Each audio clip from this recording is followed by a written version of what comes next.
Okay, welcome to part 4 of coffee houses and COVID-19. And the theme of this part is probably the most important one, which is how do you maximize safety in your cafe or other small retail environment. And so to really get things going here, let me focus on this coffee house outbreak that happened recently in South Korea. And it happened in a Starbucks, and I'd like to emphasize that I'm not picking on Starbucks or on South Korea. Starbucks is a very successful chain. They have lots of locations, so they're statistically speaking more likely to have an outbreak occur. And the fact that we're thinking about South Korea, I think, is a testament to their excellent contact tracing capabilities. But let's focus on what actually happened here. 56 cases associated with one individual who spent some time sitting in front of an air conditioning unit in a Starbucks outside of Seoul. And so what I'd like to do is share some news reporting from an English language Korean news station. And so let's watch this, because I think it's really good reporting. One person at a cafe in the greater Seoul area has spread the virus to at least 27 people, leading to further secondary and tertiary infections. No matter how brief or how far away you are from the index patient, you're exposed if both of you aren't wearing masks. This is particularly true indoors. Chang Tian fills us in on ways to best protect ourselves. Concerns about COVID-19 were raised after a cluster infection broke out at a franchise cafe shop in the city of Paju, north of Seoul. 27 people were confirmed with COVID-19 after visiting a Starbucks branch in Paju, but all 4 employees working during that shift tested negative. The reason? They were wearing face masks. There are several reasons for the indoor COVID-19 transmission. The first is that air conditioning can spread the virus around the room. People can also catch the virus by touching contaminated tables, chairs, and doorknobs. But ventilating buildings by opening windows and ensuring customers wear a mask can reduce the risk of infection. There are concerns about using the air conditioning. First is that the cafe wasn't ventilated as the windows couldn't be opened. Second is the COVID-19 patient was sitting in front of the air conditioner where the wind is blowing. Droplets can fly away with the wind. The South Korean government advises people to wear face masks at cafes and restaurants, but there are different views about the guidance. When people keep putting on and taking off masks, they might touch its surface. People should avoid touching the surface as it could have been infected with the virus. It's impossible to sanitize hands every time you put on and take off a mask. Buildings should have their windows open to ventilate the air. People should also refrain from having meals or drinks indoors. Instead, they should take their food and drink away to eat at home or in a private place. Hands carry the virus, so when people touch their eyes, nose, or lips, they can be infected. Masks with stronger filters have had a better effect, but one thing to remember is that whatever the type of mask is, wearing a mask is the best protection. Chang Tae-hyun, Arirang News. So I really like that reporting because it really drove home some of the key threats facing operators of coffee houses and other small retail environments. And some of the issues that they raised, I think we're very familiar with here. There's been an ongoing debate about mask usage, and other ones are less well known. There's not been a lot of reporting about the threat posed by air conditioning units, here in the United States at least. But it is concerning, as we saw in part 3, and we need to think about it. And so what I'm presenting here are 4 basic rules summarized as succinctly as possible for you to help maximize safety in your coffee house or other small retail environment. And the 4 rules are: masks are mandatory, increase your ventilation, air purifiers are fantastic, and limit your exposure.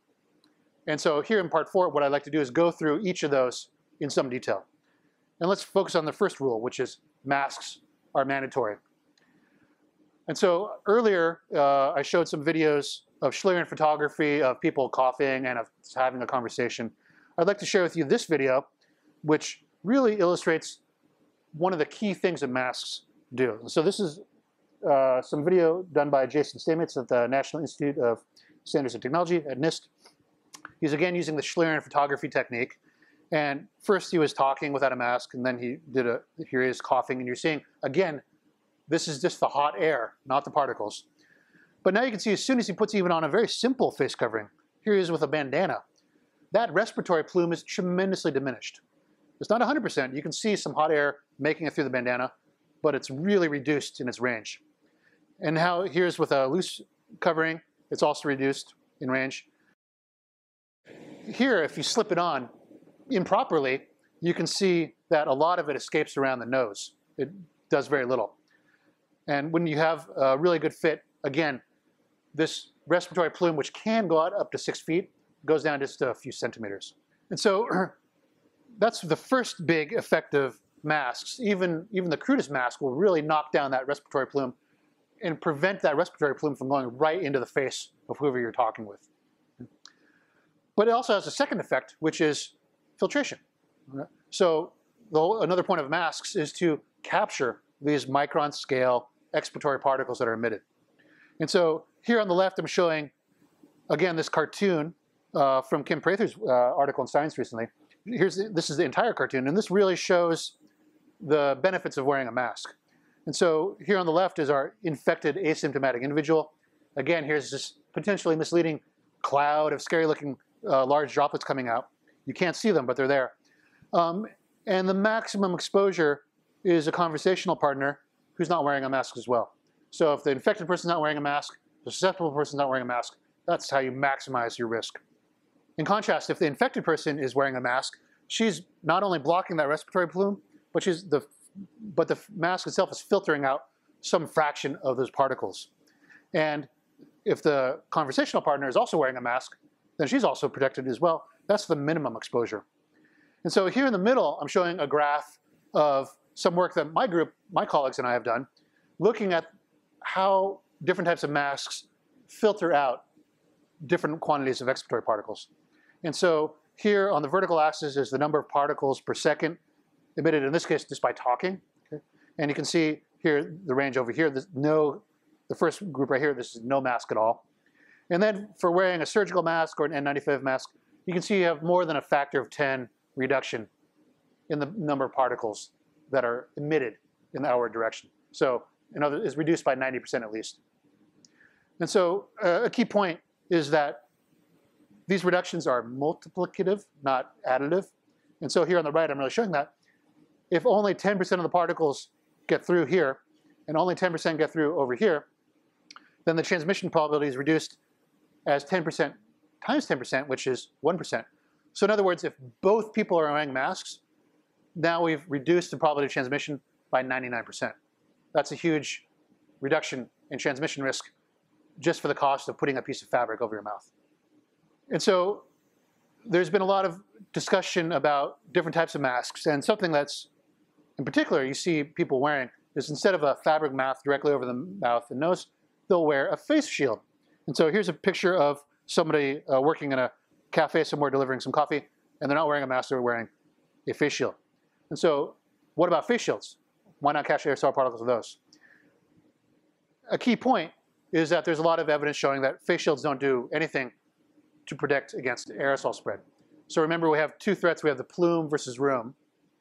And face shields help diminish that respiratory plume. It blocks it. You're not going to talk or cough directly in somebody's face. But it does very little for the aerosol spread. Those aerosols can slip right around the shield and get out into the air. And so here's one outbreak that happened in Switzerland. And what they report is that only the employees who wore plastic visors got infected. There was not a single infection in employees with masks. All right, so that's anecdotal evidence, but there's also a lot of peer-reviewed scientific evidence suggesting the same thing, that these face shields, they might help against plume transmission, but don't help against room transmission because they don't do anything to block the aerosols. And to really drive that point home, here's a cartoon schematic zooming in on what happens when you do expiratory activities right at the face shield.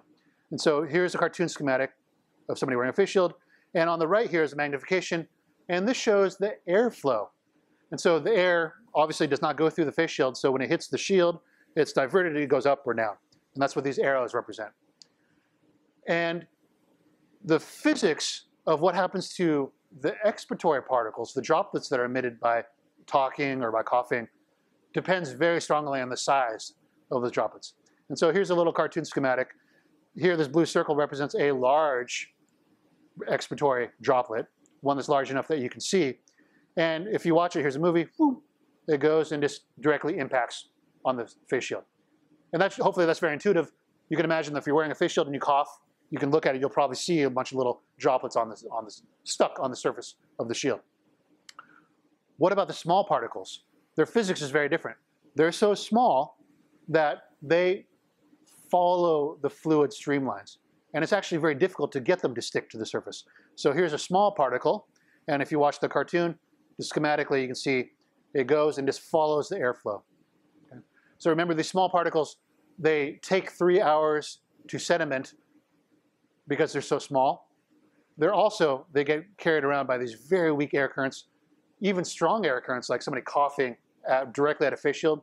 These small ones, as counterintuitive as it might seem, they don't hit the surface. They just follow the streamline. And now that means they miss the shield, and now they're out in the room, and where other people can breathe them in. And so that brings up another important point, which is not just face shields, but plastic room dividers. And so here I'm showing several different pictures pulled off the internet of different restaurants and that have put up various types of shields with the intent of blocking transmission between individuals.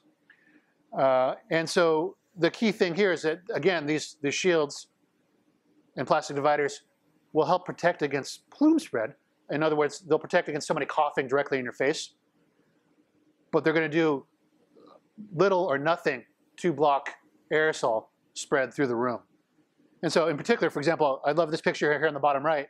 It shows a couple at what looks like a very fancy restaurant, and they have kind of a conical shield right around each of them. And again, that'll prevent, for example, the man from coughing in the woman's face. But imagine if the man lit a cigarette, or again, had some type of smelly substance. Eventually the woman would smell it. And so again, and that's just a way of saying that these shields don't block against aerosol spread. If the man is coughing a lot, or just even speaking, eventually those expiratory particles will follow the same weak air currents and reach the mouth or the nose of the woman, and she can be potentially infected. So should we use these type of spray shields in a restaurant or a coffee house environment? The short answer is I don't think there's much merit in putting up dividers at every single table like that. The only place I'd recommend them is at very high interaction locations. And so here's a couple examples. Here's a Wrecking Ball Coffee in San Francisco. There's a nice spray shield separating the barista from the public right outside. Okay, so that the spray shield will prevent individuals from coughing directly in the employee's face. Here's another place, another coffee house that has a spray shield right at this point of high interaction between the employee and the public. So a common question might be, if masks are mandatory, how can people wear a mask and drink coffee at the same time? And so here on the left, I'm showing what not to do. Here's a picture of an angry-looking fellow trying to drink coffee through the mask. And it's also very easy to go online and find pictures of people who've cut holes in their masks and are trying to eat or drink through that. Don't do that. Don't cut holes in your mask. That defeats the whole purpose. Okay?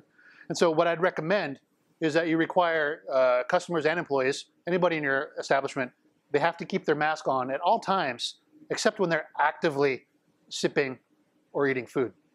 And so, in other words, if you have somebody sitting at a table for a couple hours, nursing a lukewarm cup of coffee with their mask off, taking a sip every 20 minutes, that's not cool. They need to have that mask on as much as possible.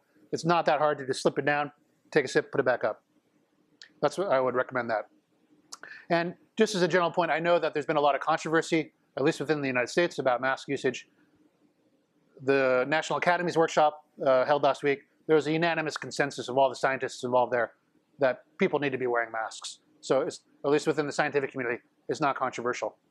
Okay, that brings us to rule number 2, increase your ventilation. And so, as we discussed in part 3, you need to find out what the air changes per hour is in your coffee house. And most people have no idea what that is. But if you're running a retail establishment, you need to find out what that is and find out if it's adequate, or, as is likely the case, you need to improve it, especially in the middle of a global pandemic spread through the air. And so if you're the owner or manager or somehow in charge of a coffee house, And if you don't know what your air changes per hour is in your establishment or establishments, you need to find out ASAP. If you're a barista or an employee watching this, ask your manager, do they know how many air changes per hour is this location that I'm spending 8 hours a day in? And if they don't know, that's a really bad sign. Send them the link to this video, have them watch this, and really strongly encourage them to find out. If they don't care, that's a bad sign, because it indicates that they're not really thinking carefully about the safety of their employees or their customers. You need to find out your ACH, find out your air changes per hour. Once you find that out, there's several different ways to improve your ventilation. And so by far the best ventilation is being outside. So you've probably heard different public health authorities talking about how outside is better than inside. That's absolutely true, right? If you have the opportunity or the ability to have as much of your cafe seating outside, absolutely take that opportunity. And so here's a few pictures of coffee houses where they've done that. Why is outside better than inside? There's a couple of reasons. The first one is that the air changes per hour is essentially infinite. It's impossible for the virus to accumulate. It just gets wafted away out into the atmosphere. And so you're not exposed to aerosol spread to as great an extent as you are inside, where you can have viral concentrations keep increasing with time. The second reason is that there's quite a bit of evidence that the virus itself is unstable with respect to sunlight. And so the careful measurements that have been done of the half-life of the virus in aerosol form indicate that the virus survives for several hours in indoor environments, but the half-life is only 6 minutes outside in sunlight. And so that means that half of the virus is gone within 6 minutes outside. So those two effects really couple outside. Outside is much safer than inside. So if you have that opportunity or that possibility, take it. Second best ventilation is opening the windows. So if you have, again, if you have this opportunity, the second best way is to get as much fresh air in as possible. Open the windows, open the doors. And that helps exchange, that automatically increases the number of air changes per hour, helps bring in fresh air by itself. And if you can accelerate this process, you can use window fans or freestanding fans to help direct air from outside to inside or vice versa, just to get that turnover of fresh air from outside. So of course, depending on outdoor ventilation, either moving things outside or bringing in as much fresh air as possible through open windows and doors, those both depend on having good outdoor air quality. And there's a lot of situations where that's not possible. So right now I'm recording this in Northern California, where there's a lot of wildfires causing very poor air quality outside. And obviously you can't rely on the outdoor air in that situation. So that brings us to the third best, which is to increase the mechanical ventilation rate. So that means altering the settings on your air conditioning or heating or air handling unit. And so here I have a few pictures of just different types of control units. Some are easy. If you have any type of fans that you can turn on, like bathroom exhaust fans, and you have a choice of leaving them on or off, leave them on if they're directing air out of the establishment, which for a bathroom fan that should be. What I'd like to emphasize, though, is besides the easy things that are under your control, HVAC is complicated, and you probably need to get some advice from an HVAC technician, people who do this for a living. If you do just crank up the ventilation rate, you might have the fan going faster. That's not necessarily delivering as much more fresh air as you might think, because every HVAC system, every modern HVAC system, typically is recycling some fraction of the air. And so you need to really ask them to maximize the amount of outside air that's being delivered to your cafe after it's cleaned up appropriately. And I'd like to bring us back to our representative cafe and really drive home a crucial point, which is labeled right here, which is that recirculation is not ventilation. And so it would not be helpful or effective to turn on a ceiling fan, for example, by itself and say, oh, I increased my ventilation. That does not increase the ventilation. All that does is recirculate the air inside your cafe more quickly. And so a perhaps crude analogy might be if you pee in a bathtub and then say, I'm going to clean it up by stirring it. That's not going to clean it up. That's just going to spread it all over your bathtub, right? What you need to do is drain the bathtub and deliver fresh water. Same thing with the air. You need to increase the actual ventilation rate, not just recirculate it. And that goes not only just for ceiling fans by themselves, but also for ductless air conditioning units. You saw both that Guangzhou restaurant outbreak and that Korea Starbucks outbreak were associated with ductless air conditioning units that were not delivering fresh air. They were just recirculating the air that was in the room. Kind of like our pee in a bathtub scenario. And so, as a final point, just to really drive this home, ventilation is really complicated. And so there's something called ASHRAE, which is a professional organization focused on indoor air. And so here they have standards for ventilation for acceptable indoor air quality. The overview I'm giving here is really focused on air changes per hour, and that's an important metric. But usually, municipal codes, health codes require so much air per person and per unit area of space. The equations are a bit more complicated. Here on the top right is a schematic of a representative air handling system. It's complicated. I strongly recommend that if you're the owner or manager of any type of small retail establishment, you need to find a good HVAC technician to come assess your establishment and its ventilation. Okay, so that brings us to rule number 3, which is air purifiers are fantastic. And what do I mean by that? It means you should strongly consider getting an air purifier. And so what is an air purifier?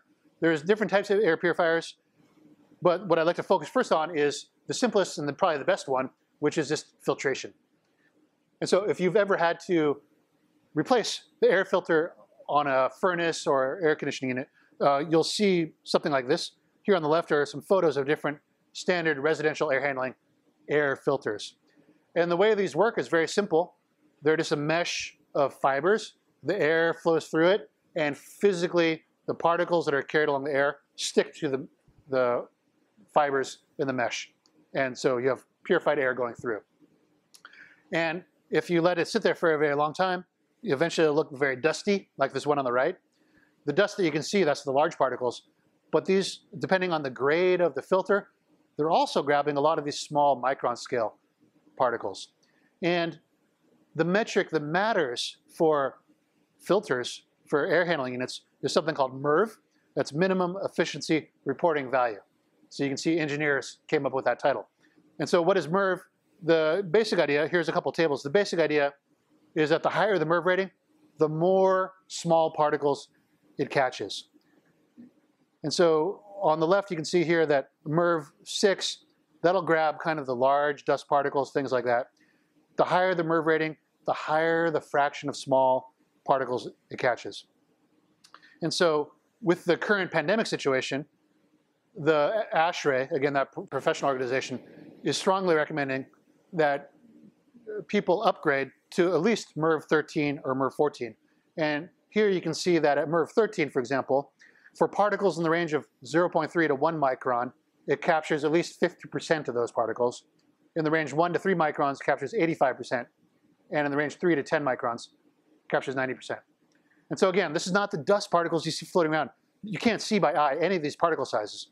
But these filters, if it's MERV 13 or more, capture at least that many of them. And so this brings us to a kind of a second key action item if you run a coffee house or other small retail establishment. Find out what the MERV rating is on your air handling unit.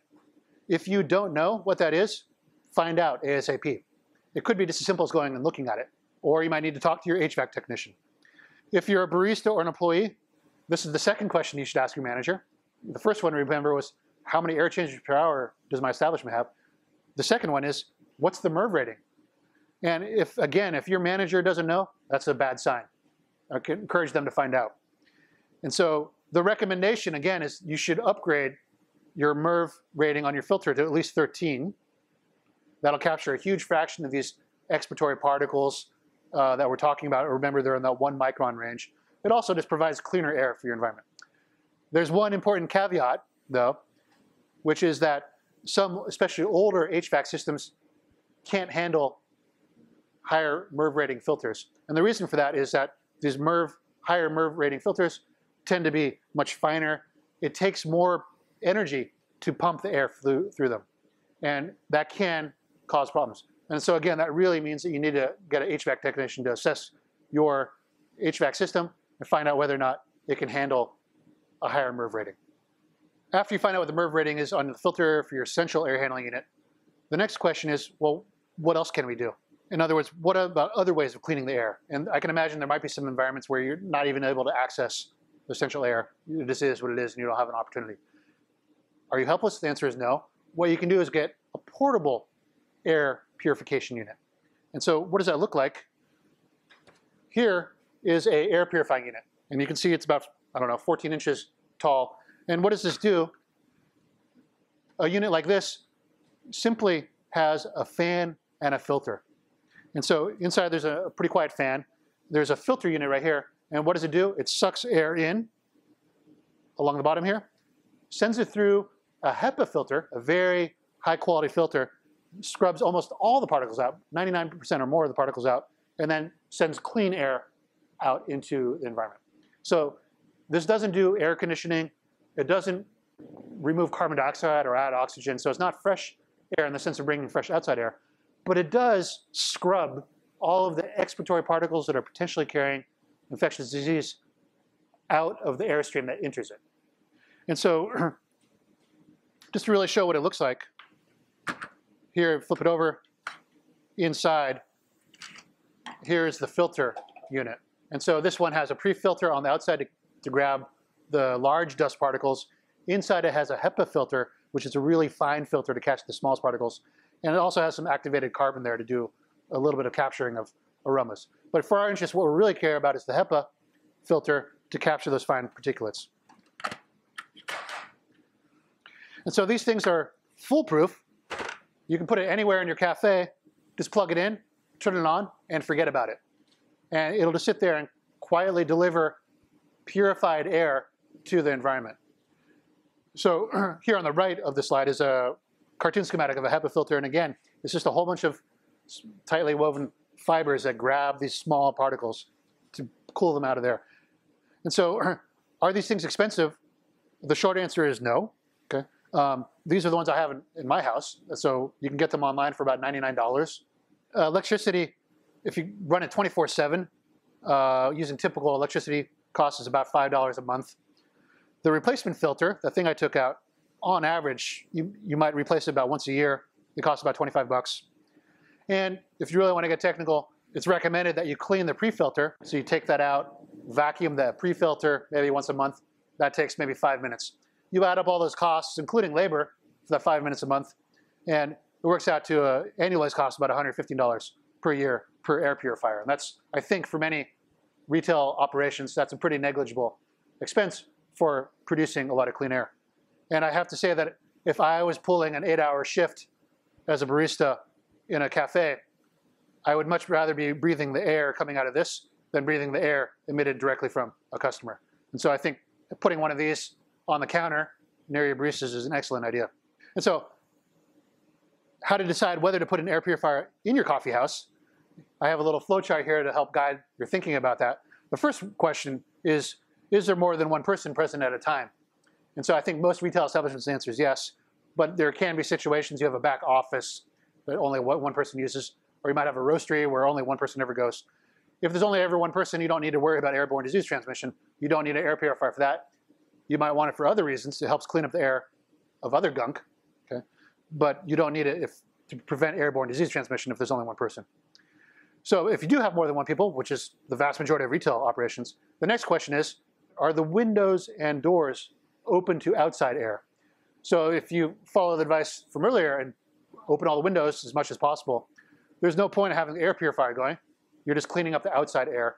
That doesn't really do anything. It'll just wear out the filtration more quickly without getting any benefit.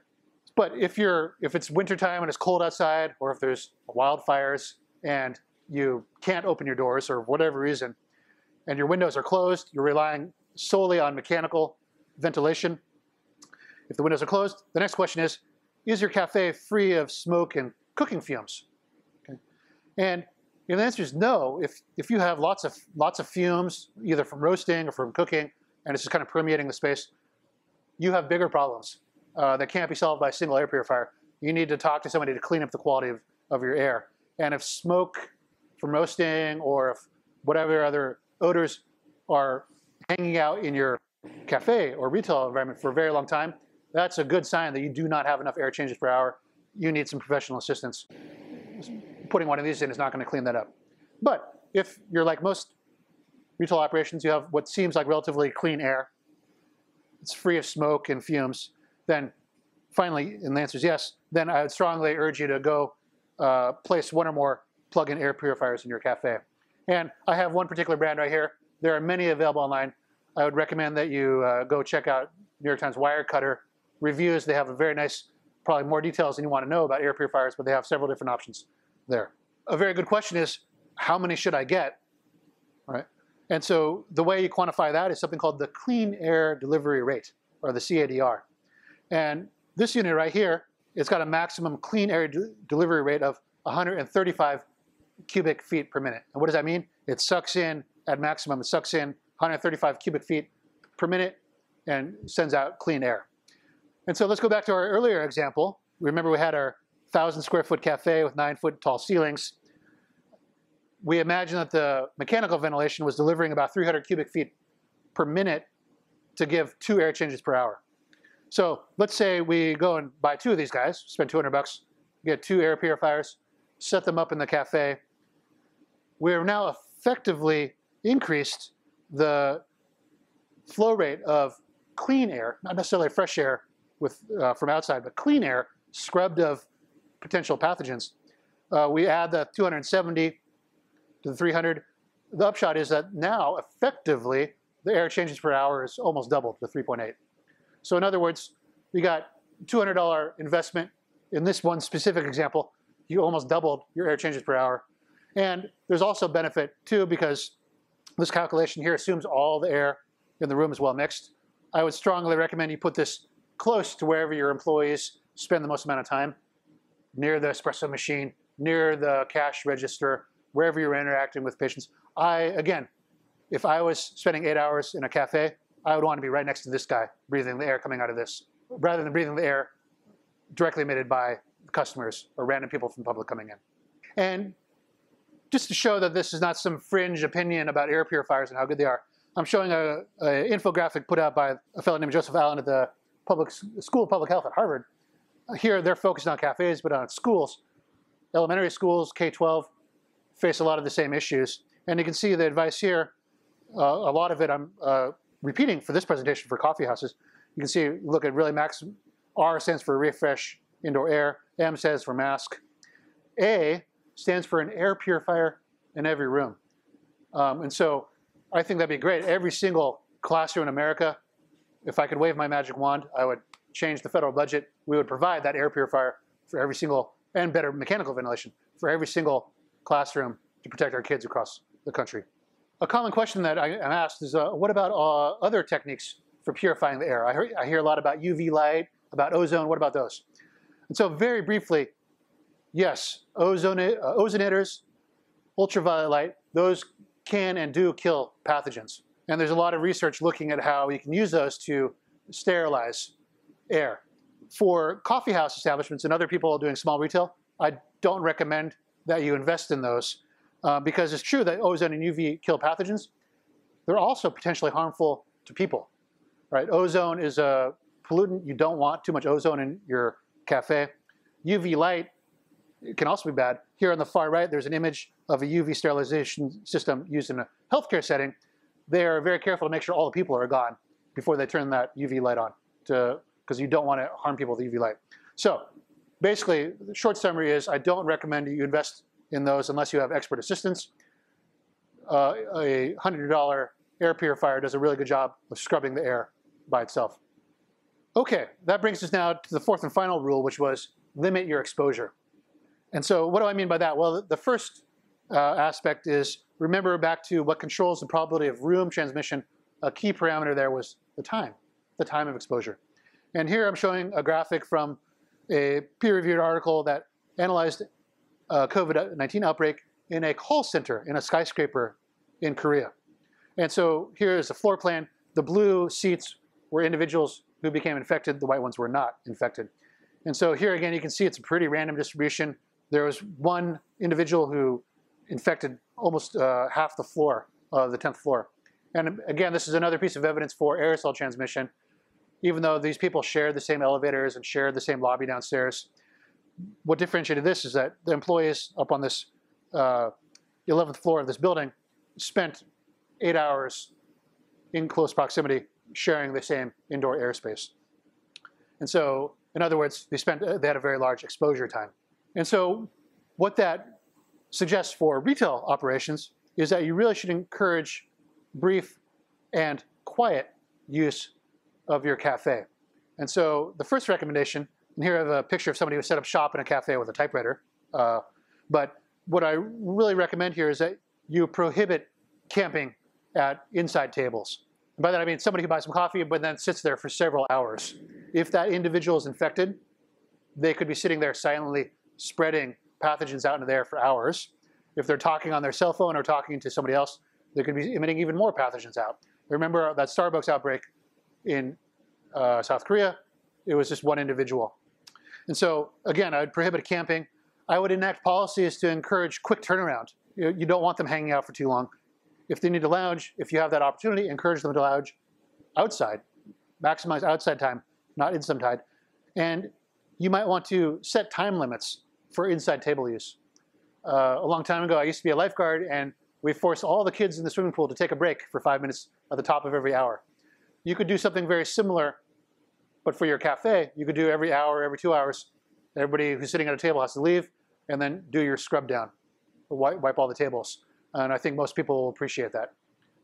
But that also breaks up the flow and gets people to not hang out there for as long as possible.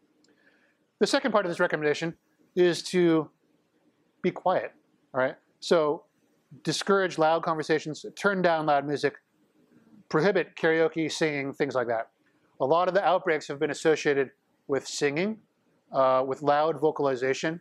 And so if you recall back to part 2, we talked about how the louder you talk, the more expiratory particles are emitted. And the science is not settled on this, but that observation, coupled with this observation of outbreaks associated with vocalization, suggests analysis like this. This is work that's currently in peer review that my colleagues and I did. And what you're looking at here is a graph of how loud an infected individual is in decibels versus how often they vocalize. And you can see in the bottom left corner, that corresponds to an infected individual who vocalizes very rarely and very quietly, so near whisper. And you can see the probability of room transmission is very small. Whereas in the opposite top right corner, if this person is vocalizing continuously, say they're singing or talking in a very loud voice for a very long time, then the probability of transmission through the room is maximized. And so what this suggests, again, is encourage policies that don't require people to talk very loudly, right? If your cafe is in the habit of blasting very loud music, turn it down. Don't encourage open mic night. Don't encourage long, lengthy conversations. The next part of limiting exposure is hopefully pretty common sense. Don't encourage working when sick. So the recommendation here is you should really strongly encourage employees, if they're even doubtful about feeling sick, encourage them to stay home. The added work of rescheduling another employee to cover that shift, the cost of doing that is small compared to the potential cost of having an outbreak associated with your establishment. So I would strongly encourage you to stay home. Also, get rid of policies that encourage employees to work despite illness. And so if you have only a certain number of sick days, things like that, and I know I'm not a labor economist, so I'm not an expert on this, but just from a public health perspective, policies that strongly bias individuals to show up to work sick, I would strongly urge you to reconsider those policies and make it more flexible for your employees. Also, as part of this recognition, don't forget basic hygiene.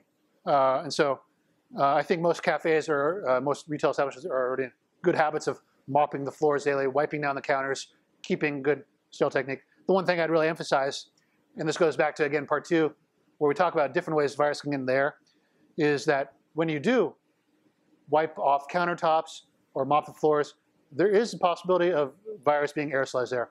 And so even if you're by yourself in the cafe, just because nobody else is around, if you're doing things like that, where you're wiping off countertops and things like that, wear a mask, because that'll help protect you against resuspension of virus that might have occurred. Same thing when you're changing a filter. All right, I would urge you, if you change this filter, take the filter itself outside, vacuum it there, wear a mask while you're doing it, because you might potentially resuspend dust. from that. And so just to recap, we've covered a lot here.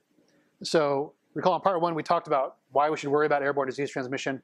Part 2, we talked about how a virus gets in the air. And I think the most surprising thing there is that people really don't consider conversations, just talking, as a potential threat. It is a potential threat. Part 3, we talked about what controls the transmission probability with the 2 main threats of respiratory plumes and longer range room spread, plume versus room. And in part 4, we talked about how to really maximize safety in your cafe. And again, if you don't know the air changes per hour, if you don't know the MERV rating in your establishment, make that your action item today. Go find out. And so just to end on a positive note, again, I'm showing this picture of Mishka's Cafe in downtown Davis, California, one of my favorite establishments. I hope that the advice given here will help us get past this pandemic. And again, I really look forward to when baristas don't have to be wearing masks, when we can hang out in cafes. That's one of the, that's why I was motivated to help make this talk. I want to get there as quickly as possible. And so very importantly, I'd like to acknowledge that I've been very fortunate to collaborate with a great team of colleagues. Here at UC Davis, I had a great PhD student, Dr. Seema Asadi, who's now doing a postdoc at MIT. Professors Tony Wexler and Chris Kappa are aerosol scientists who've taught me a lot about aerosols. Santiago Breda is a professor in linguistics who's taught me a lot about acoustics and articulation and phonetics. At the Icahn School of Medicine at Mount Sinai in New York City, I've had the pleasure of working with Naseema and Ramya, who are students working with Dr. Nikki Bouvier, who's a virologist and practicing physician whose expertise is in respiratory viral pathogens. I've learned a ton from Nikki about airborne disease transmission. And I'd like to acknowledge that my research has been funded by the National Institute of Health. I'd like to emphasize that I've learned a lot from all these colleagues, but everything I've said in this series of videos has been entirely my own opinion and my own interpretation of pretty complicated scientific topics that I've done my best to distill into a manner appropriate for outreach to the public. Any mistakes are entirely my own, not my colleagues. And finally, I'd really like to, again, acknowledge the support and assistance of the Specialty Coffee Association and specifically Pacific Foods Barista Series, which helped provide some funding for this outreach effort. And so again, thank you for watching these videos. I hope you've found these helpful. The SCA is going to be organizing some online webinars where I'll be happy to answer any questions that you might have about this. Thank you and have fun brewing.